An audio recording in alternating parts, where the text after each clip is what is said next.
کرتا ہے تو وہ گناہ سے بچنا اس کے لیے آسان ہو جاتا ہے. بات سمجھ آئی؟ تو میرے محترم بزرگوں دوستوں، خواجہ عزیز الحسن منظور رحمۃ اللہ علیہ حکیم الامت حضرت تھانوی سے سوال کیے کہ حضرت ذکر ذاکر کو مذکور تک پہنچا دیتا ہے، پھر پوچھنے پاچھنے کی کیا ضرورت ہے؟ کہ بزرگوں سے پوچھ کے ذکر کرو، طریقہ سیکھ کے کرو. حضرت تھانوی رحمۃ اللہ فرمایا خواجہ صاحب چاقو کس کام میں آتا ہے؟ تو حضرت پھل کاٹتا ہے، کا اور کیا، کا سبزی کاٹتا ہے، کا اور کیا نہ کبھی کبھی یہ غلط استعمال ہو تو انسان کا گلا بھی کاٹتا ہے. کہا چاقو تنہا کاٹ سکتا ہے یا کسی کے ہاتھ میں ہونا چاہتا ہے؟ نہیں، کسی کے ہاتھ میں ہونا چاہتا. تو فرمایا جس طرح چاقو کاٹتا تو چاقو ہے لیکن کسی کے ہاتھ میں ہونا چاہتا ہے، ذکر بھی کرو تو اللہ والوں سے پوچھ کے کیا کرو، ورنہ لوگ پاگل ہو گئے یہی ذکر کر کے. کیوں؟ بغیر مرشد کے. میرے ساتھ بھی ایک واقعہ پیش آیا. شروع کا زمانہ تھا میرے جوانی کا. ایک صاحب نے میرے ہاتھ پر توبہ کی، کچھ وظائف میں نے بتائے، مختصر تھا. وہ بعد میں چل کے ان کی طبیعت بگڑنے لگی، کہنے لگے میرا موت قریب آ گیا، آج میں بچوں گا نہیں، اور بہت گھبرائے. میرے حضرت کو بلا دو، میں وصیت کر دوں گا، جنازہ پڑھائیں وغیرہ وغیرہ. گھر والے بولے معاملہ کیا ہے؟ تو وہ لوگ حضرت مولانا اطہر صاحب جو میرے شہر کے خلیفہ گزر گئے، 4 نمبر میں وہ امام رہ چکے ہیں، ان کے پاس گئے کہ ایسا ان کا حال ہے. بولے کس سے بیٹھے؟ میرا نام کیا؟ انہی کے پاس چلے گئے. میرے پاس آنے کی ضرورت نہیں، انہی کے پاس گئے. وہ آئے، کیا ایسا ہو گیا؟ تو میں بولا اچھا میں جاؤں گا. میں گیا، لوگ آئے، مسافہ کر دیے. تو میں کہا بھائی ذرا میں ان سے تنہائی میں بات کرنا چاہتا ہوں. تو ان کو تنہائی میں لیا. میں پوچھا آپ کیا پڑھتے ہیں؟ کہنے لگے فلاں سے فلاں تسبیح اتنا 100، فلاں تسبیح اتنا 100، سورہ قل اللہ 200. میں کہا یہ سب میں بتایا تھا آپ کو؟ نہیں، میں وہ کتاب میں دیکھا نا، اس میں یہ فائدہ، اس میں وہ فائدہ. میں نے کہا جب کتاب سے پڑھنا تھا تو مجھے کاہے کے لیے بڑا بنائے تھے؟ ہے کہ نہیں؟ میں سمجھ گیا وہ جو قل اللہ شریف کا ذکر شروع کر دیے وہ جلالی عمل تھا، دماغ پر اثر پڑ گیا. میں نے کہا سب بند کرو، جتنا وظیفہ سب بند کرو. بہت ڈانٹا. میں نے کہا بتایا کچھ اور تم کرتے کچھ ہو. بس 5 وقت کی نماز پڑھو، تمہارے لیے کوئی وظیفہ نہیں. کہہ کے میں آیا. اتفاق کی بات ہے ان کے بھائی گولڈ میڈلسٹ تھے، ہومیوپیتھک ڈاکٹر، وہ گولڈ میڈلسٹ تھے. مجھے کیا ہوا بھائی؟ میں کہا کچھ ہی نہیں، دوا کھانا تھا 30 کا، وہ وریم کھا کے بیٹھے. وہ ہومیوپیتھک والے تو سمجھ گئے کہ اچھا وریم سمجھتے نا 1 لاکھ پاور کا. آدمی ڈاکٹر کہا 30 رسٹس 30 کھاؤ، 200 کھاؤ، یہ وریم کھا کے بیٹھے. 1 ہفتے کے اندر حالت درست ہو. تو آدمی جب اللہ کا ذکر کرے تو کسی اہل اللہ سے پوچھ کے کرے، ورنہ بعد میں نفع کے بجائے نقصان تھا. بات سمجھ میں آ گئی نہیں آ گئی؟ تو بات اس پر چلی تھی کہ اللہ کا خوف. اس پر ایک واقعہ سنانا چاہتا ہوں. نزہت البساتین کے اندر واقعہ لکھا. فرمایا کہ ایک بزرگ شاہ ولی اللہ محدث دہلوی رحمۃ اللہ علیہ کی خدمت ایک طالب علم پڑھنے آتا تھا. طالب علم تھا لیکن اللہ نے اس کو حسن و جمال عطا کیا اور تقوی میں بھی کمال عطا کیا. متقی تھا، اللہ سے ڈرنے والا جوان لڑکا تھا. ایک دن وہ اپنے کتابیں لے کر آ رہا تھا درس کے لیے مدرسے میں. اتفاق سے راستے کے کنارے کسی مکان کے اوپر کوئی رئیس زادی کھڑی تھی. اس کی نگاہ اس پر پڑ گئی. حدیث پاک کے اندر آتا ہے اللہ کے نبی صلی اللہ علیہ وسلم فرمایا کہ شیطان کے زہریلے تیروں میں سے ایک تیر بد نگاہی ہے. اللہ ہم سب کی حفاظت فرمائے. بد نگاہی بہت برا وقت ہے. بد نگاہی سے انسان کا بعض دفعہ ایمان چل ہو جاتا ہے. اللہ سے ڈرنے کا موقع. تو وہ جو اوپر سے دیکھی، یہ تو بیچارہ نیچے چلا جا رہا تھا، اوپر سے وہ دیکھی اور ایک ہی نظر میں اس پر فریفتہ ہو گئی. اپنی خادماؤں سے کہا کہ کسی طرح اس کو میرے پاس لاؤ. بس جب لانے کی بات آئی تو خادمہ نے جا کے کہا، ایک بہانہ بنا دینا کہ ہماری ملکہ بیمار ہے، ذرا دم کر دو۔ وہ بھولا بھالا آدمی بیچارہ، اسے کیا معلوم، وہ اوپر آ گیا۔ آنے کے بعد یہ اشارہ کر دی اور ساری خادمائیں وہاں سے رفو چکر ہو گئی، یعنی تنہائی ہو گئی۔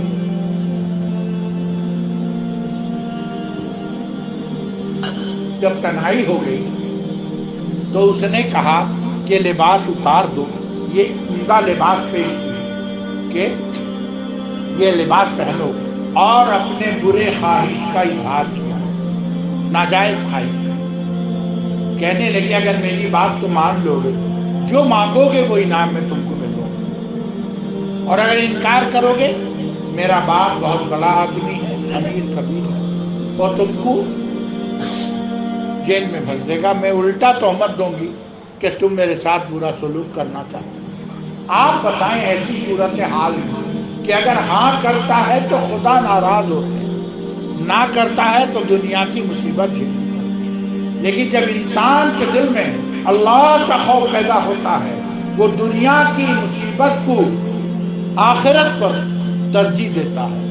حضرت مولانا حسین احمد مدنی رحمۃ اللہ علیہ کو جب گرفتار کر لیا گیا یہ جنگ آزادی کے سلسلے میں، تو حضرت نے برجستہ کہا، گرچہ میں مصیبت میں گرفتار ہوں، الحمدللہ میں معصیت میں گرفتار ہوں۔ جب آدمی مصیبت میں گرفتار ہوگا، خدا کی مدد اس کے ساتھ ہوگی۔ قرآن نے نہیں کہا ان اللہ مع الصابرین، لیکن کہیں لکھا ہے کہ گناہگاروں کے ساتھ اللہ کی مدد ہوگی، معصیت کے ساتھ مدد نہیں ہوگی۔ تو اہل اللہ و کاملین جن کے دل میں خدا کا خوف پیدا ہو جاتا ہے، وہ اس بات کے لیے تیار ہوتے ہیں کہ بھلے دنیا کی مصیبت لیکن میں نہیں کروں گا، گناہ نہیں کروں گا۔ اور ہمارا حال یہ معمولی سے عذر میں نماز چھوڑ دیتے ہیں، بھائی نماز پڑھے نہیں، کیا کریں، میں نے مجبوری تھا۔ مجبوری کیا تھا؟ یہ سب وہم دل کا خیال ہے۔ ایک شخص نے کہا ایک بزرگ کو کہ نماز قضا ہو گئی، کہا قضا نہیں، قضا تم نے کی، قضا ہو کیسے جاتی ہے؟ تم نے سوتے وقت ہی نیت کی تھی کہ نہیں پڑھوں گا۔ کیا صحیح کہہ رہے کہ ایک صاحب کو میں نے یہی بات کہا کہ تم لوگ جو نماز نہیں پڑھتے ہو، تم لوگ نماز قضا جان کے کرتے ہو نہیں، اس لیے کہ اگر کہیں کہہ دے کل صبح بارات جائے گی، صبح 5 بجے بس، ابا کہتے ہیں جس کو جانا ہے بھائی تیار ہو جاؤ گے، گاڑی کسی کے لیے رکے گی نہیں، ایک دوسرے کو کہہ دیں گے اے مجھے اٹھا دے گا، خواتین ایک دوسرے کو آپ دیکھیں گے 5 یا 4 بجے سے ریڈی ہے۔ وہ کیا چیز ہے؟ فکر۔ جب فکر ہوتی ہے نا تو where there is a will there is a way، جب انسان ارادہ کرتا ہے اللہ کی مدد آتی ہے۔ ہم نے تو سوچ کے ہی سوئے ہیں کہ 10 بجے اٹھنا ہے، کیا نا نماز قضا ہو گئی، یہ کیا بات ہے؟ جو عذر تم پیش کرتے ہو کل قیامت کے دن، کیا یہ عذر شمار ہوگا؟ کہتے ہیں بس میں تھے، ارے بس میں تھے تو کیا ہو گیا؟ بس میں جب پخانہ لگتے کیا کرتے؟ وہ کیا ٹکٹ کا پیسہ واپس کرتا ہے کیا؟ کہتا ڈر تیری کتنے لے پیسہ، مجھے چھوڑے گا، دوڑ کے کھیت کو چلا جاتا، گاڑی روک کے جاتا نہیں جاتا ہے، کیوں؟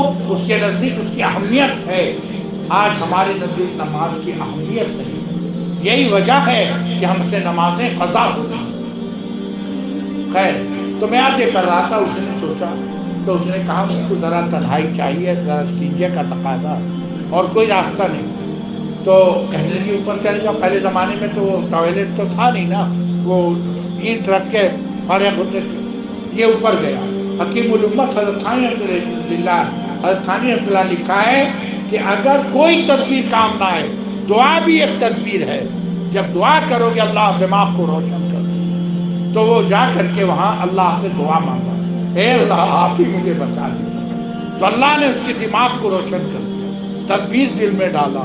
اس نے بجائے استنجا کرنے کے قضاء حاجت کیا، یعنی پخانہ کیا، اور وہ گندے پخانے کو اپنے ہاتھ میں لے لیا، بدن میں لگا دیا۔ کوئی گناہ ہوگا کیا؟ دھو لے گا، پاک ہو جائے گا۔ وہ جسم میں طرح طرح کی ہر جگہ لگا کے، چہرے کو بھی لگایا، اس کا بال ببری تھا، پٹا رکھا تھا، ایسا الٹا دیا جیسا ایک پاگل ہوتا ہے۔ اب اس کے بعد جو شکل لے کے باہر نکلا، وہ دیکھ کے ہی حیران، اس کا عشق ہو گیا۔ ابے یہ کیا؟ لا حول ولا قوت۔ اب وہ اس کے اوپر غرایا، مانے جیسے حملہ کرنے کے طور۔ کہتے ہیں سکینہ اے رحیمہ ابھی یہ پاگل ہے تو اس کو بگاؤ بگاؤ، اس کو جلدی بگاؤ۔ کیوں؟ اس کے حالات، پاگل ہی تو گندگی لگا سکتا ہے نا، اور اس کا عشق فسق ہو گیا تو یہ تو چاہتا تھا دروازہ کھول دیے، بیچارہ باہر نکلا، کہ اللہ تیرا کرم ہے، تو نے جان بھی بچا لیا، میرا ایمان بھی بچا لیا۔ وہ نہیں ہوا، کتنا بڑا مجاہدہ کیا ہے کوئی اللہ کا بندہ۔ یہ کیا برکت ہے، اللہ کا خوف دل میں تھا کہ بھلے میرے گندگی لگ جائے، میں دھو لوں گا، پاک ہو جاؤں گا، لیکن خدا کی نافرمانی نہیں کروں۔ اب یہ چلا پڑھنے کے لیے، پورا کپڑا گندا، اب کیا کرے گا، درس میں کیسے بیٹھے؟ سیدھا حمام میں گیا اور جا کے کپڑوں کو اسی طرح پانی میں دھویا، گندگی کو دھویا، غسل کیا۔ اب تک کپڑا بھی نہیں اس کے پاس ہے نا، تو وہی گیلے کپڑا پہن کر وہ آ کے درس میں پیچھے بیٹھ گیا تاکہ استاد کو کی نظر نہ پڑے اور مجھ سے ناراض نہ ہو کہ دیر سے کیوں آیا۔ ابھی تھوڑی دیر گزرا، اچانک استاد نے کہا کون آیا بھائی؟ جی خوشبو ہے۔ سب خاموش، کسی کو کیا پتا۔ پھر تھوڑی دیر بعد تیز خوشبو آنے لگی، کہا کون عطر لگایا ہے بھائی؟ بہت تیز خوشبو ہے ماشاءاللہ۔ اچانک کسی طالب علم نے کہا حضرت یہ سامنے جو بیٹھا تھا گیلا کپڑا پہنا، کہا اسی کے جسم سے بھی خوشبو آ رہی ہے۔ ہاں بیٹے کیا عطر لگا ہے؟ ذرا آئے تو دیکھا پورا کپڑا گیلا تھا۔ استاد نے کہا کیا بات ہے، تمہارے کپڑے کیسے گیلے ہوئے اور یہ خوشبو کیسی ہے؟ تو اس نے رونے لگا۔ جب رونے لگا تو استاد کو بھی رحم آیا، کیا بات کیا ہے؟ کہنے لگا یہ واقعہ پیش آیا اور میں آ کر کے ابھی غسل کر کے آیا ہوں، کپڑے میرے اسی لیے گیلے ہیں، لیکن میں کیا کروں، جہاں جہاں میں نے وہ غلاظت لگائی تھی اسی سے خوشبو آ رہی ہے، جسم کے اسی سے جہاں جہاں لگایا تھا نا وہیں سے مشک کی خوشبو آ رہی تھی۔ مشک ہوگا کیسا ہوگا؟ اور یہ ایک دن نہیں آئی، 2 دن نہیں، اللہ نے زندگی بھر اس کے جسم سے مشک کی خوشبو آنے لگی۔ لوگ مشکی کر کے پکارا کرتے تھے، جس گلی سے جاتا تھا گلی معطر ہو جاتا تھا۔ کیا چیز تھا؟ اللہ کے خوف کے لیے سے انہوں نے گناہ سے بچنے کا ارادہ کیا۔ اللہ رب العزت دنیا میں یہ اعزاز عطا کیا کہ میرے نافرمانی سے بچنے کے لیے جن غلاظت کو تو نے لگایا تھا جسم کے اسی حصے سے مشک کی خوشبو آنے لگی، تو قبر کا حال کیا ہوگا وہ اللہ ہی بہتر تھا۔ یہ کس کی برکت؟ اللہ کا خوف۔ ان اللہ والے کے بیٹھتا تھا درس میں، شاہ ولی اللہ محدث دہلوی رحمۃ اللہ علیہ کے درس، ان کے صحبت کا یہ اثر تھا۔ اسی لیے کسی شاعر نے کہا تنہا نہ چل سکو گے محبت کی راہ میں چل رہا ہوں، آپ میرے ساتھ آئیے۔ انسان کسی بھی، جس سے بھی انسان جس کے دل میں عقیدت ہو، محبت ہو، عظمت ہو، ان کے ہاتھ پر توبہ کرے، انشاءاللہ کچھ نہیں تو خاتمہ تو یقیناً بالخیر ہو۔ ہمارے بزرگوں نے لکھا ہے الحمدللہ ہمارا سلسلہ چشتیہ ہو، قادریہ ہو، نقشبندیہ ہو، یہ سب جا کے حاجی امداد اللہ مہاجر مکی رحمۃ اللہ علیہ سے ملتا ہے، کیونکہ حاجی صاحب کو چاروں سلسلوں سے اجازت تھی اور چاروں سلسلے سے آپ بیعت فرماتے۔ ہمارے اکابر بھی الحمدللہ چاروں سلسلوں سے بیعت کرتے ہیں اور اجازت بھی چاروں سلسلے سے۔ یہ برکت کیا؟ میں نے کتابوں میں دیکھا کہ حاجی امداد اللہ مہاجر مکی رحمۃ اللہ علیہ جب یہ ہندوستان سے ہجرت کر کے گئے، بہت تنگی کا زمانہ تھا، فاقے پر فاقہ ہوتا تھا، لیکن اللہ والوں کی عادت کسی سامنے ہاتھ نہیں پھیلاتے، حتیٰ کہ تنگی کا یہ عالم تھا کہ یہ جو مسجد کا ٹاٹ ہوتا نہیں آنکھیں کا، جس میں بچے بیٹھ کے پڑھتے ہیں، سردی کے موسم میں آپ اسی کو اوڑھ کر کے رات گزارتے تھے، اتنی تنگی، فاقے پر فاقہ۔ ایک مرتبہ حاجی صاحب پر 17 وقت کا فاقہ ہوا۔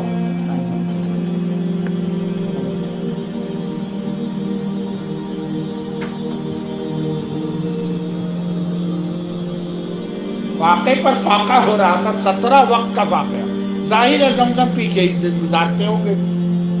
17 وقت تک وہ ضعف کی وجہ سے وہ حاضر نہیں کی حرم شریف میں، وہی گھر پہ نماز ادا کرتے رہے، کمزور ہو گئے، چلے کیا بڈھے آدمی۔ آخر دل مانا نہیں، ایک دن ہمت کر کے نکلے، نہیں حرم کی نماز، جی جہاں گئے، جانے کے بعد دل چاہا ایک طواف کر لیں۔ ایک تو کمزور تھے، بوڑھے ضعیف آدمی، اور ادھر کمزوری 17 وقت کا فاقہ ساتھ کرتے. کہتے ہیں کہ وہ طواف کر رہے تھے، حالت طواف میں کوئی بدبو آ گیا، اس کو کیا ہے آگا دیکھا نہ پیچھا، ایک دھکا مار دیا بس، اور سنبھال نہ سکے اپنے آپ کو، وہی گرے بے ہوش. اب لوگ دیکھیں ظاہر ہے کہ رحم خائے سب پانی وانی، اسی حالت بے ہوشی میں سرکار دو عالم صلی اللہ علیہ وسلم کی زیارت نصیب، کاش ہمیں بھی نصیب ہو جاتا. کہتے ہیں کہ اللہ کے نبی صلی اللہ علیہ وسلم نے بشارت دی، امداد اللہ آج کی تاریخ سے تجھ پر فاقہ ختم، آج کی تاریخ سے تجھ پر تو فاقہ ختم، تیرے سلسلے میں جو داخل ہوگا اس پر بھی فاقہ ختم، اور جو لوگ تیرے سلسلے میں داخل ہوں گے سب کا خاتمہ بالخیر. اسی لیے ہمارے مشائخ کہتے ہیں کہ جو لوگ اس سلسلے سے تعلق رکھتے ہیں تو ان کو بھی انشاءاللہ خاتمہ بالخیر ہوگا. اسی لیے کہتے ہیں کہ جب خاتمہ بالخیر ہوگا اسی کی دعا تو کرتے ہیں، اور ساتھ میں یہ دنیا بھی ملے گا کہ بھوکا رہے گا نہیں. ہاں میرے عزیز و دوستو، آج ہمارے لیے فکر کا موقع ہے، حالات بگڑتے جا رہے ہیں، مدارس کو بند کرا رہے ہیں حکومت، اور طرح طرح کے ظلم ڈھا رہے ہیں. ایسے وقت اپنے ایمان کی اگر حفاظت چاہتے ہو، کسی اللہ والے سے اپنا تعلق پیدا کرو اور ان کے ہدایت پر عمل کرو. یاد رکھو ہم لوگ جو بزرگوں سے تعلق رکھتے ہیں یہ رسمی تعلق ہے، میں سچ کہتا ہوں، اس تعلق کو قوی بنانے کی ضرورت ہے.